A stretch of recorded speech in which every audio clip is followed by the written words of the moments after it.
자, 여러분 안녕하세요. 지금부터 사회복지 실천론 수업을 시작을 하도록 하겠습니다. 우리가 이제 마지막 단계 이제 14주차 수업인데요. 우리가 그동안 이제 사회복지 실천 과정을 한번 우리가 살펴보고 있습니다.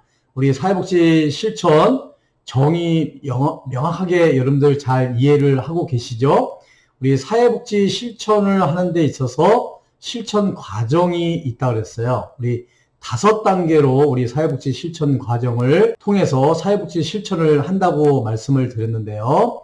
자, 첫 번째 단계가 접수 및 자료 수집 단계, 두 번째 사정 단계, 세 번째 계획 수립 단계, 네 번째 개입 단계, 마지막으로 5번째 평가 및 종결 단계, 이렇게 해서 이 접수로부터 시작해서 평가와 종결까지 쭉 이루어지는 5단계를 통해서 우리가 사회복지를 실천한다, 이렇게 말씀을 드렸습니다.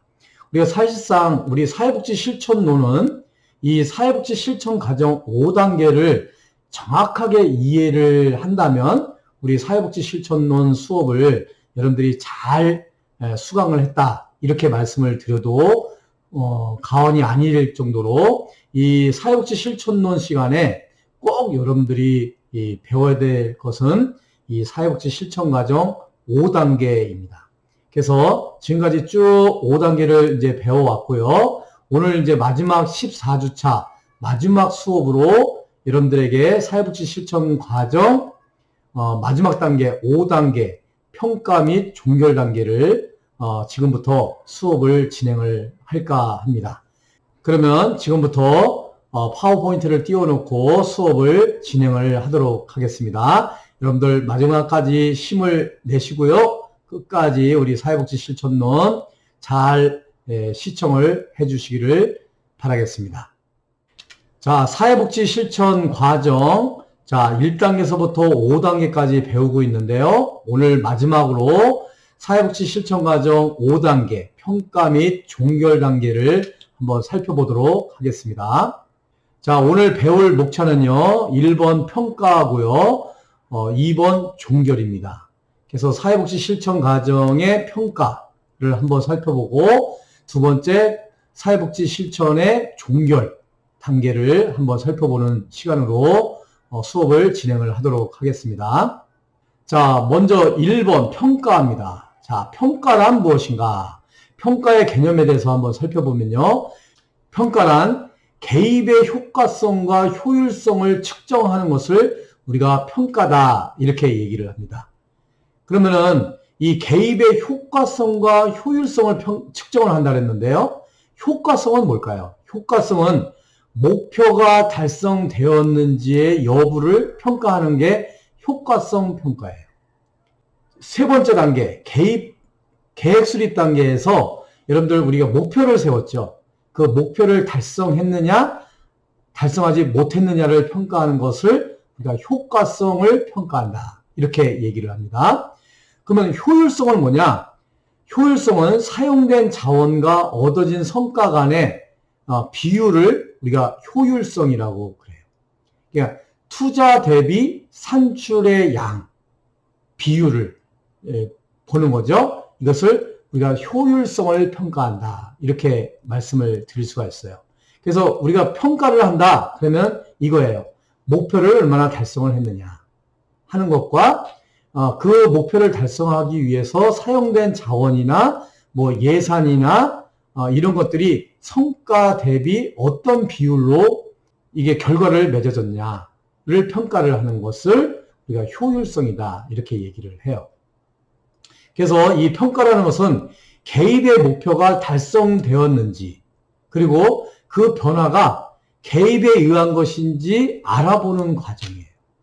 이 평가가 있어야지. 그래서 이게 개입의 영향을 받아서 이런 변화가 이루어졌는지, 개입의 영향을 받아서 이 목표를 달성하게 됐는지를 보는 거예요.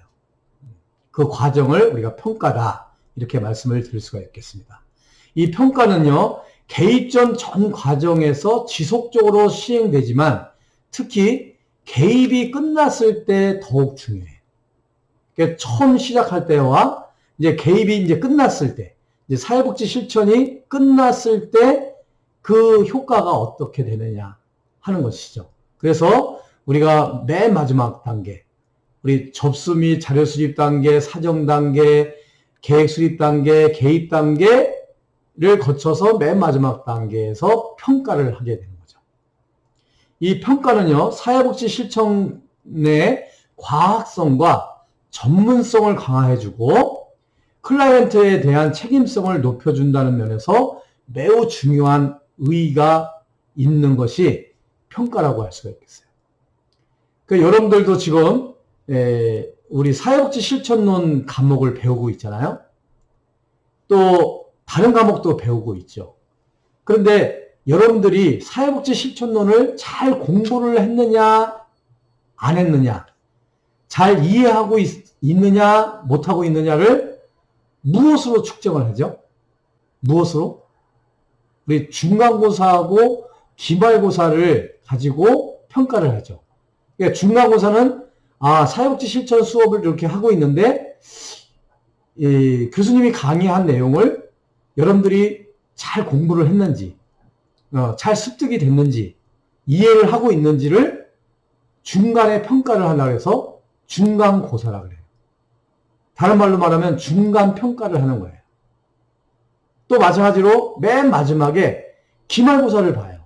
그러면 이 수업이 사회복지 실천론이 잘 되었는지 안 되었는지, 여러분들이 충분히 그 강의를 듣고 지식이 습득이 됐는지 안 됐는지를 평가를 하는 거죠. 그러니까 기말평가, 그래서 기말고사라고 해요. 이 학기 말에 평가를 한다. 그래서 기말고사, 기말평가라고 이렇게 얘기를 해요. 그래서 이 평가라는 것은 우리 사회복지 실천에 있어서 진짜 개입을 제대로 했는지, 개입에 영향을 받아서 우리 클라이언트가 변화가 됐는지, 치료가 됐는지를 평가를 하는 것이죠. 그렇기 때문에 이 평가는 이 사회복지사가 클라이언트에 대한 얼마만큼 기여를 했느냐, 진짜 책임감을 가지고 했느냐, 노력했느냐, 또 클라이언트 스스로도 거기에 개입에 잘 참여를 했느냐에 대한 전반적인 이 사항을 우리가 파악하는 것, 이것을 평가라고 할 수가 있겠어요. 그래서 이런 평가의 개념에 대해서 여러분들이 잘 이해를 하시면 되겠습니다. 자, 이 평가의 목적이 있어요. 왜 그런 평가를 해야 될까? 우리 중간고사를 평가를 하죠. 기말고사를 평가를 하듯이 왜 평가를 할까요? 여러분들이 잘 이해하고 그것을 잘 지식이 전달이 됐는지, 어떤지, 이 과목에 대해서 여러분들이 잘 이해를 했는지 안 했는지를 평가를 하는 거죠. 그렇듯이 우리 사회복지 실천도 마찬가지예요. 평가의 목적이 있어요.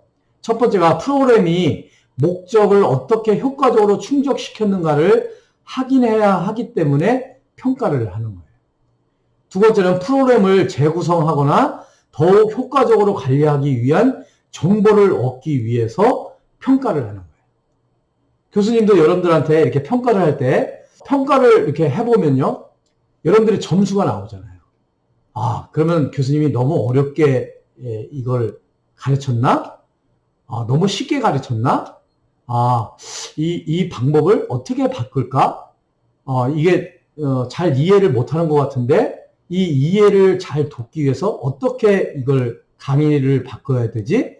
뭐 이런 거를 또 교수님도 이렇게 느끼거든요. 마찬가지로 사회복지 실천도 마찬가지예요.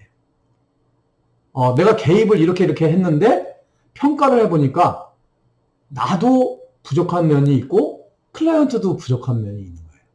또 클라이언트의 기대에 못 미치게 결과가 나타나는 거예요. 그랬을 때는 그 프로그램의 내용들이라든가 방법들을, 기법들을 다시 바꿔야 되겠죠. 그렇게 하기 위해서라도, 이 프로그램을 재구성하기 위해서라도, 또 효과적으로 잘 운영을 하기 위해서라도 일단은 평가를 받아보는 거죠. 그래서 이 평가의 목적은 이런 이유 때문에 평가를 하게 된다 이거죠. 또 무엇보다도요, 6번이 중요한데요. 공공기관과의 관계 및 기금 마련 노력을 개선하기 위해서라도 이 평가를 해야 돼요. 자, 우리 사회복지시설 운영을 할 때도 평가를 합니다. 우리 사회복지사들이 실천을 할 때도 평가를 해요. 이 평가의 목적은 이렇게 다양한 목적을 가지고 꼭 이게 1번서부터 7번까지 다 목적을 가지고 하는 건 아니지만 때로는 뭐 2-3개의 목적을 가지고 평가를 하기도 하고요. 3-4개를 위해서 평가를 하기도 하지만 대체적으로 평가의 목적은 1번서부터 7번에 해당되는 내용으로 그런 목적을 가지고 우리가 평가를 한다. 이렇게 말씀을 드릴 수가 있겠어요. 자, 7번 재원의 요구사항들을 만족시키기 위해서 이게 평가를 해요. 우리가 통상 사회복지 프로그램을 이렇게 운영을 하잖아요. 그러면 거기에 재정이 들어가잖아요. 예산이 들어가잖아요.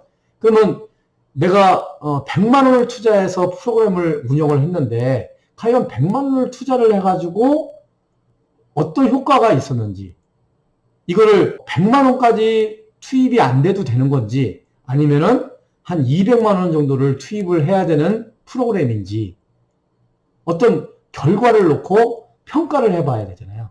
그 평가 여하에 따라서 다음에 어떤 프로그램을 할 것인가, 그리고 이것을 예산을 100만 원, 200만 원을 지출한 것을 잘했나 못했나를 우리가 한번 평가를 해보는 거죠. 그리고 위탁을 주는 그런 공공기관에서도요, 이런 평가의 결과를 원해요. 반드시 어떤 사업을 하게 되면 평가를 하게 돼 있습니다. 여러분, 우리 학교에서도 여러분들한테 무슨 교육을 하고 꼭 만족도 조사 평가를 해요.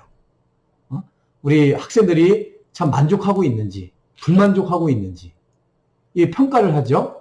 그래서 그 평가 자료를 통해서 다음 해에 또 이것을 더 늘릴 것인지, 축소할 것인지, 변형할 것인지, 이런 이제 판단을 하기 위해서라도 이 평가를 하게 됩니다.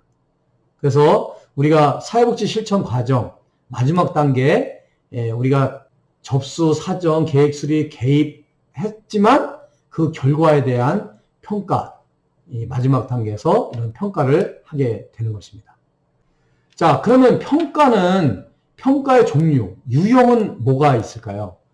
첫 번째, 결과평가가 있어요. 결과가 뭐가 있냐, 이거죠.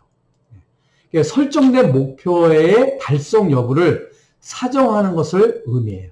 자, 우리 접수를 했어요. 자료 수집을 했어. 사정을 했어. 계획 수립을 했어. 그래서 개입을 했어. 근데 그 개입에 대한 결과가 잘 됐냐, 못 됐냐. 목표를 세웠는데 그 목표를 달성했냐, 못했냐. 이것을 평가하는 거예요. 이게 결과평가라고 할 수가 있겠습니다. 그래서 결과평가는요, 설정했던 목표들이 얼마나 달성되었는지, 개입 과정을 통해서 원했던 변화가 일어났는지를 평가하는 것, 그것을 결과평가라고 얘기를 해요. 결과를 사정하는 방법은 사정 단계 동안 사용된 방법에 의해서 결정을 하는데요. 결과평가지에는 질문지 척도 사용이나 기초선을 비교하는 객관적인 방법, 2가지 방법이 있어요. 그래서 여러분들 어떤 프로그램을 이렇게 돌리잖아요. 그러면 질문지, 그 설문지를 돌리잖아요. 만족도 조사를 돌리잖아요. 이게 결과평가예요. 이거 여러분들이 이제 사회복지시설에서 어떤 집단을 대상으로 해서, 개인을 대상으로 해서 우리가 어떤 프로그램을 돌렸다. 그러면 그거에 대한 평가는 뭐 설문지로 이렇게 평가를 받죠. 그래서 그 설문지를 근거로 해서 그 결과를 평가를 하는 거예요. 그렇게 이해를 하시면 되는데요. 우리 결과평가에는 일반적 진전평가가 있어요. 일반적 진전평가. 일반적 진전을 사정하기 위해서는 클라이언트들이 각자가 성취해야 할 진전 정도에 관해서 클라이언트의 의견을 유도해내고 동의했던 목표를 참조하는 것이에요. 얼마만큼 진전됐는가, 그죠? 접수 단계, 사정 단계를 거쳐서 우리 계획 수립 단계에서 우리가 목표를 세우고 또 계약을 하잖아요.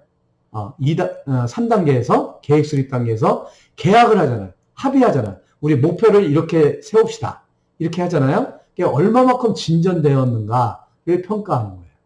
그러니까 이 일반적 진전 평가 방법은요, 클라이언트의 인식에 근거함으로 현명한 평가라고 할 수는 없지만 클라이언트의 목표 달성을 설명하는 실질적인 것이므로 클라이언트의 목표 달성에 관한 의문을 줄일 수가 있다라는 그런 장점을 가지고 있어요.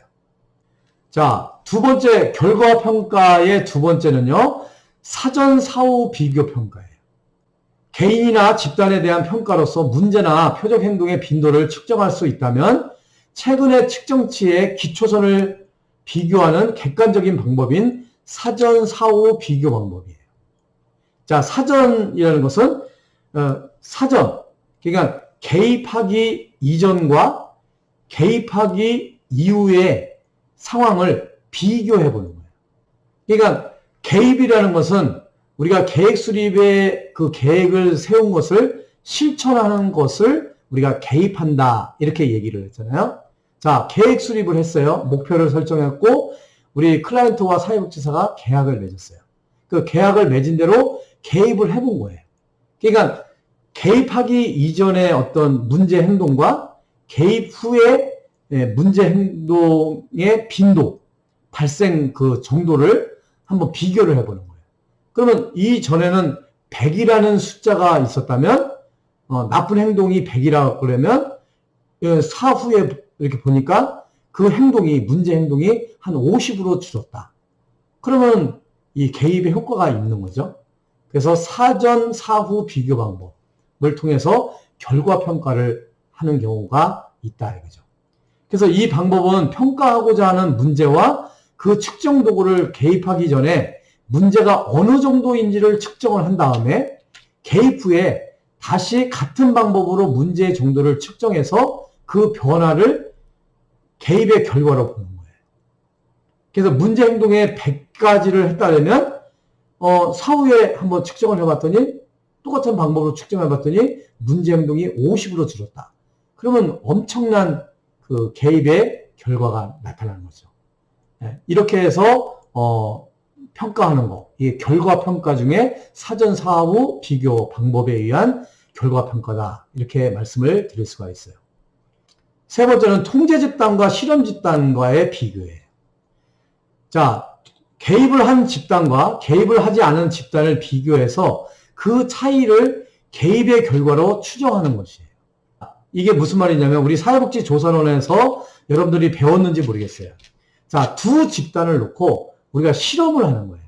자, 실험 집단을, 여기는 실험을 하는 집단이에요.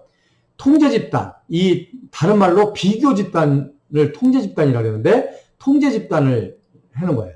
그러면 이 실험 집단에는 개입을 하는 거죠. 통제 집단은 개입을 안 하는 거예요.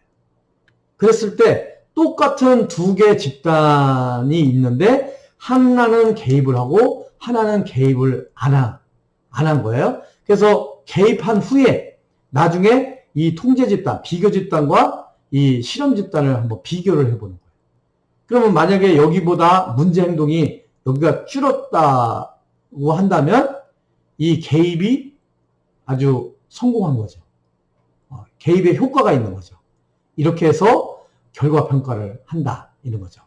근데 이 방법은요, 개입이 필요한 집단에 의도적으로 개입을 하지 않는다는 것이 사회복지 윤리에 맞지 않고 두 집단 간의 다른 변수의 영향은 거의 통제된다는 전제가 되어야 하는데 실제 그런 집단을 설정하기가 현실적으로 어렵기 때문에 사전 사후 비교하는 것이 더 좋다, 이렇게 볼 수가 있어요.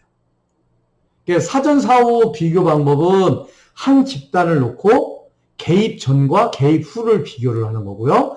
통제 집단과 실험 집단은 두 집단을 놓고 실험 집단과 비교 집단 놓고 비교를 하는 거예요.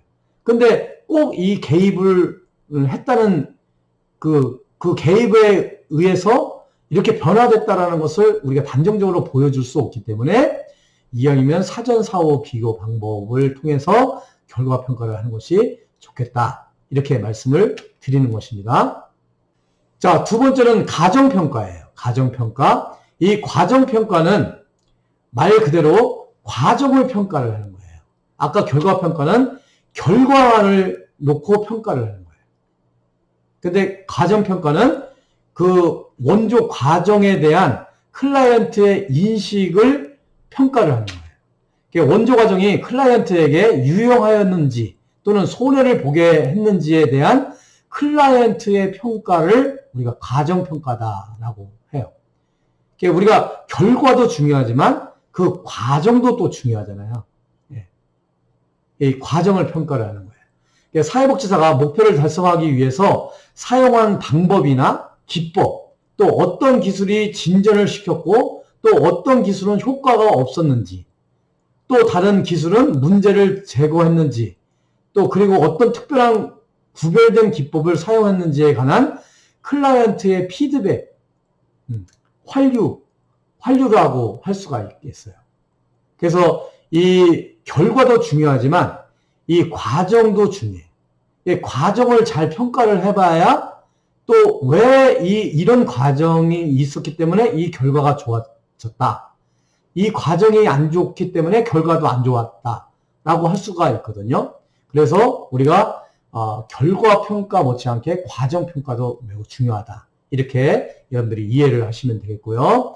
그 다음에 세 번째 평가의 유형에는 사회복지사에 대한 평가가 있어요. 이 사회복지사에 대한 평가는요, 사회복지사 자신의 행동, 태도, 속성 등이 개입 과정에 긍정적이거나 부정적인 영향을 받은 클라이언트, 태도, 행동, 특질에 대한 피드백에서 보여주는 평가라고 할 수가 있겠어요. 그래서 이 사회복지사가 개입하는 과정에서 어떤 영향을 미쳤고 어떻게 했는지에 대한 평가를 하는 거예요. 그 부정적인 피드백은 비록 고통스럽지만 주의를 산만하게 하거나 반치료적인 행동, 태도, 매너리즘을 알려준다는 점에서 역시 도움이 될 수가 있는 평가라고 할 수가 있겠습니다. 자, 우리 평가의 유형 중에서요, 네 번째는 프로그램 평가가 있어요.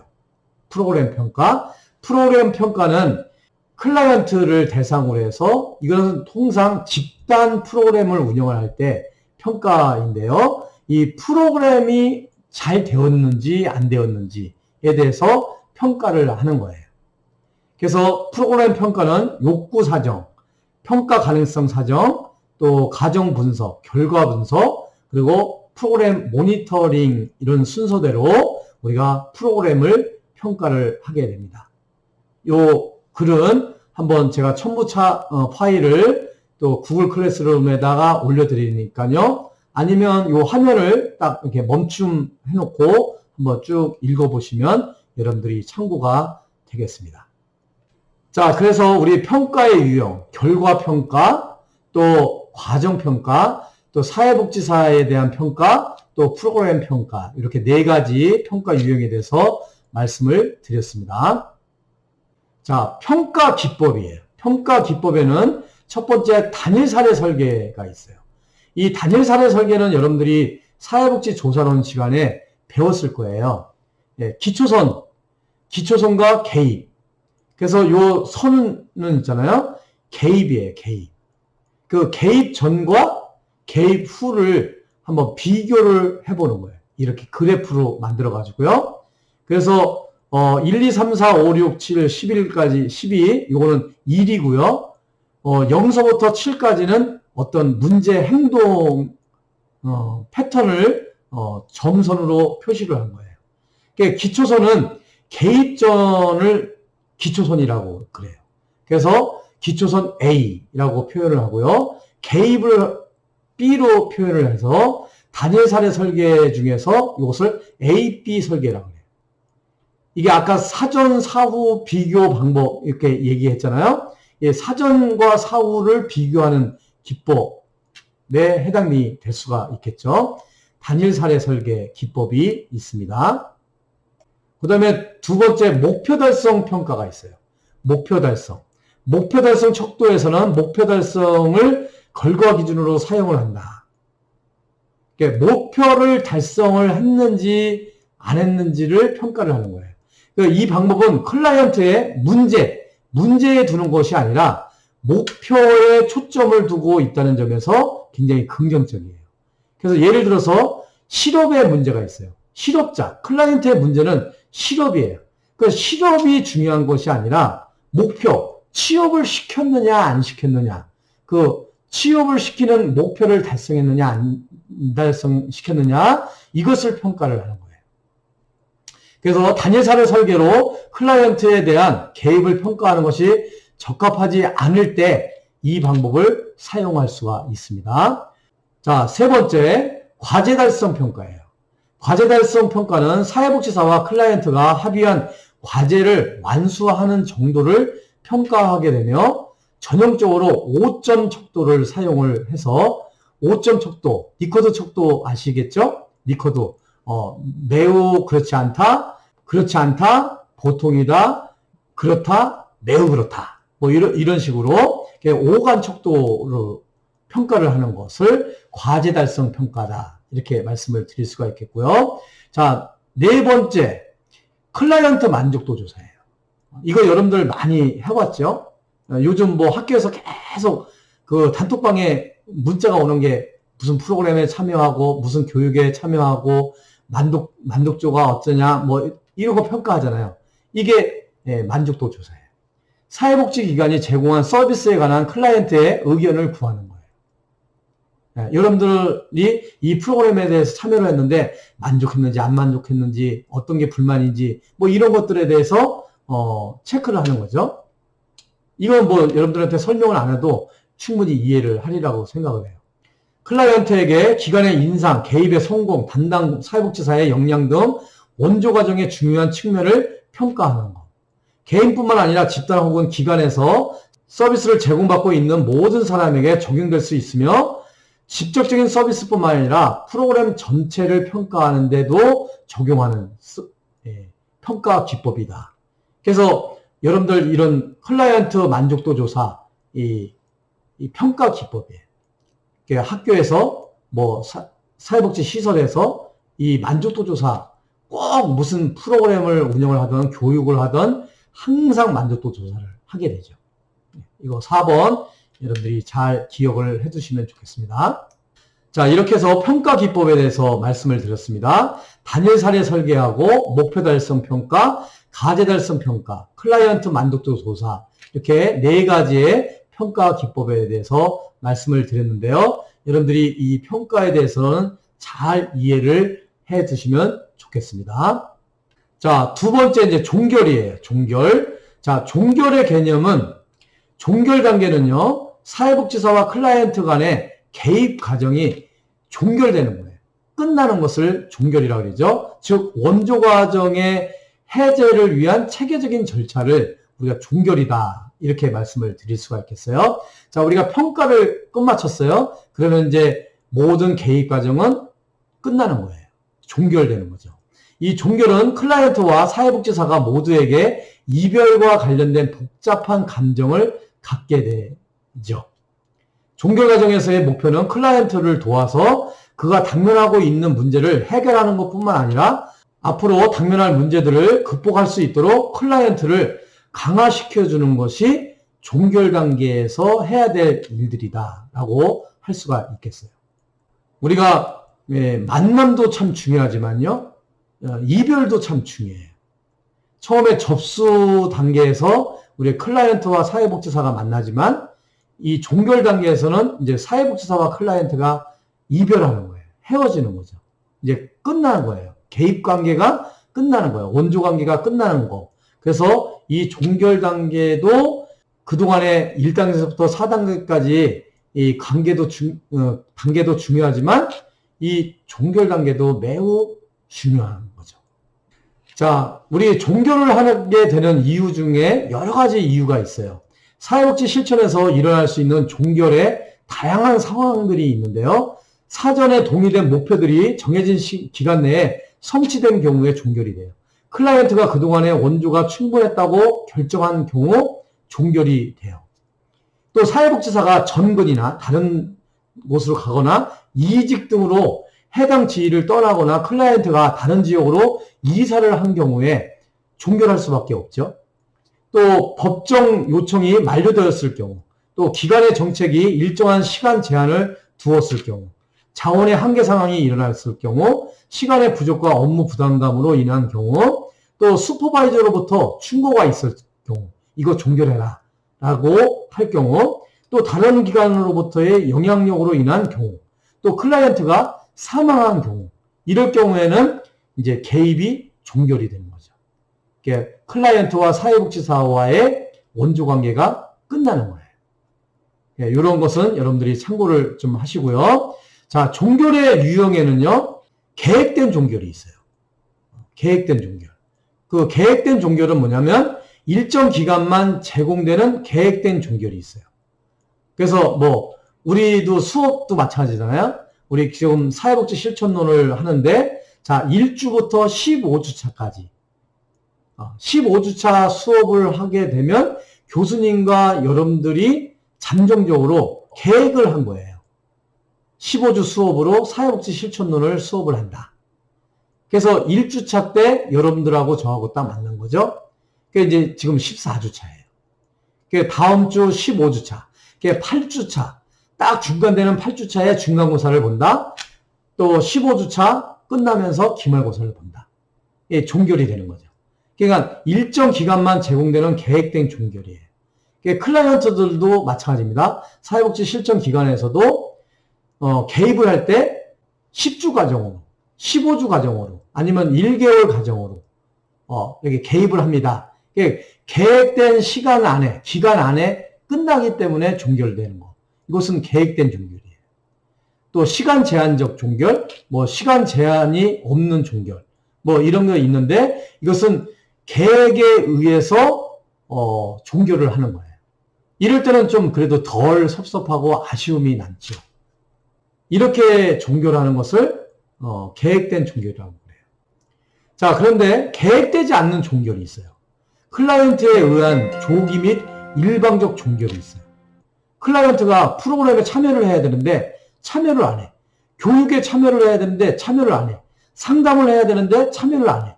어디 참관을 해야 되는데 참관을 안 해. 그럴 때는 별 수 없잖아요. 계속 이어갈 수가 없잖아요. 이것을 계획되지 않은 종결이라고 할 수가 있겠고요. 또 사회복지사의 사정으로 인한 종결이 있어요. 갑작스럽게 사회복지사가 클라이언트를 담당했던 사회복지사가 그 복지관을 그만두게 됐어요. 그러면은 그 원조관계가 지속될 수가 없는 거죠. 갑자기 사회복지사가 다른 데로 이사를 가거나 또 이직을 하는 경우가 있어요. 아니면 다른 부서로 인사 이동이 있게 돼요. 그럴 때는 종결을 할 수밖에 없는 거죠. 계획되지 않는 종결이다라고 할 수가 있겠습니다. 자, 우리 이제 종결 단계에서는요, 이제 끝나는 거잖아요. 그 여러 가지 반응들이 있게 돼요. 예? 종결의 반응. 그래서 이 종결의 반응으로는요, 긍정적인 종결 반응이 있어요. 긍정적인 종결 반응은 일반적으로 클라이언트는 원조 관계에서 이점이 상실감보다 크기 때문에 긍정적인 감정을 경험을 하게 돼요. 그런 반면에 부정적인 종결 반응이 있어요. 사회복지사에게 지나치게 의존적이었던 클라이언트는 사회복지사와의 이별이 누구와도 대체할 수 없는 사람을 상실한 것 같은 경험을 느낄 수가 있어요. 부정적인 종결 반응을 나타내는 클라이언트의 행동은요, 뭐 사회복지사에게 매달리는 반응을 나타낼 수도 있고요, 과거의 문제가 다시 재발되는 경우도 있고요, 새로운 문제를 호소하게 되기도 하고요, 사회복지사를 대체할 대상을 찾는 경우도 발생이 되죠. 그러니까 이런 종결의 반응들이 생길 수가 있습니다. 자, 우리 계획되지 않는 종결 중에서 사회복지사가 떠날 때 발생하는 감정 다루기, 이거 중요한 거거든요. 사회복지사가 기관을 떠나면서 종결을 한다면 클라이언트는 종종 슬픔을 경험하기 전에 다른 반응을 표현을 할 수가 있어요. 클라이언트가 자기 감정을 직면하도록 돕기 위해서 사회복지사는 종결이라는 주제를 다시 거론하여 클라이언트가 자신이 떠난 후에도 목표를 달성하도록 계속 노력할 수 있게끔 돕고 싶다는 바람을 표현하는 것이 좋아요. 또 사회복지사가 떠날 때 클라이언트가 흔히 경험하는 상처나 분노, 거절의 감정이 나타나는 것에 대한 이해를 구하는 간접 이입적 의사소통이 필요하다라고 할 수가 있겠습니다. 종결 단계에서 우리 사회복지사의 역할, 종결 기술인데요. 종결 기술로서 종결을 지적한다. 간접적인 안심에 대한 직접적인 반응을 한다. 클라이언트의 종결 감정을 인정하고 사회복지사의 종결 감정을 클라이언트와 공유하는 것이 좋다. 이런 거고요. 우리 종결 단계에 있어서 사회복지사의 역할은 첫째, 적절한 종결 시기를 결정하고요. 종결에 따르는 클라이언트와 사회복지사의 정서적 반응을 처리하고 개입의 목표 달성 정도를 평가하고요. 개입을 통해서 획득한 효과를 유지 강화하면서 필요한 경우 클라이언트를 다른 자원으로 의뢰하는 것이 매우 중요하다. 이것이 종결 단계에 있어서 우리 사회복지사의 역할이다라고 할 수가 있겠습니다. 자, 이제 마지막으로요. 이 사후관리라는 게 있어요. 사후관리. 자, 종결을 했어요. 그러면 너하고 나하고 이제 끝났어. 원조관계가 끝났어. 이걸로 끝마치면은 안 된다는 거죠. 우리 사회복지사와 클라이언트가 사후로 관리를 해줘야 돼요. 이 클라이언트에 대한 사회복지사는 사후 관리를 해줘야 돼요. 이 사후 관리란 영어로 말하면 팔로우업이에요. 팔로우업. 사후 관리란 종결한 후에 1개월에서 6개월이 지났을 때 클라이언트가 잘 적응하고 있는지를 점검하는 과정을 사후 관리라고 해요.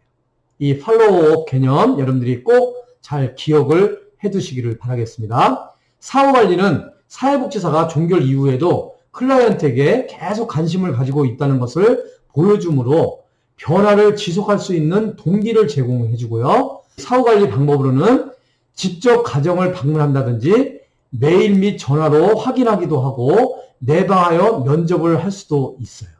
그러니까 요즘은 뭐 카톡 있잖아요. 카카오톡, 뭐 문자 메시지, 이 SNS가 많이 발달이 돼 있잖아요. 가끔 이렇게 연락을 해주면 이것이 하나의 사후 관리가 될 수가 있겠죠.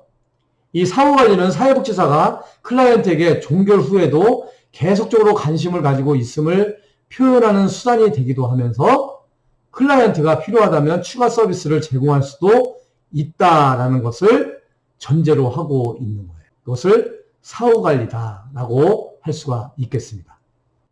자, 이상과 같이 여러분들과 함께 우리 사회복지 실천 과정 마지막 단계인 5단계 평가 및 종결 단계에 대해서 여러분들하고 한번 살펴보았습니다. 우리가 지금까지 이제 사회복지 실천 과정 5단계에 대해서 이제 마무리를 했는데요. 우리 사회복지 실천 과정 5단계 접수 및 자료 수집 단계, 사정 단계, 계획 수립 단계, 개입 단계, 평가 및 종결 단계 이렇게 해서 5단계를 여러분들하고 쭉 말씀을 나눴는데요. 자, 이것으로 이제 대단원의 2학기 수업을 마무리를 하도록 하겠습니다. 아무쪼록 사회복지 실천론 시간에 배운 이런 다양한 그 지식 이것을 통해서 사회복지 실천 현장에서 여러분들이 사회복지를 실천하는데 많은 도움이 되었으면 좋겠다라는 말씀을 드리겠습니다. 우리 한 학기 동안 수업하시냐고 여러분들 정말 수고 많이 하셨고요. 여러분들에게 진짜 도움이 되었던 그런 사회복지 실천론 수업 시간이 되었으면 좋겠다라는 기대를 합니다. 장시간 동안 수업하시냐고 정말 수고 많이 하셨습니다. 여러분 감사합니다. 수고하셨습니다.